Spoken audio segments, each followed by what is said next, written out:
Really what I'm talking about is getting niche specific, get niche deep. Okay. Make sure that when you build that email list, when you collecting emails and names and SMS, they all within one niche, right? So let me give you an example. Let's say you actually doing like affiliate marketing, maybe the ClickBank way or Max Bounty or these other affiliate networks that you could sign up for. What's an affiliate network? Google that, YouTube that. You figure it out later, right?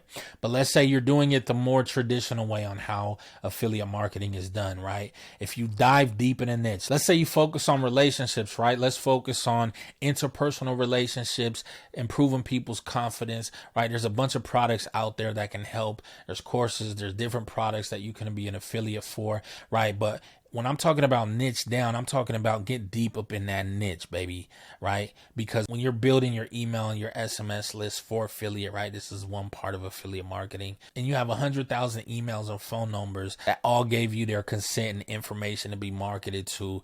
They all told you they have an interest in relationships, right? And that means when you suggest other type of products within that niche for affiliate offers that they pay you out for, you have an unlimited pool of offers that you can send them, which means you'll always be able to make money with that data that you collect over time. Get niche specific, start affiliate marketing.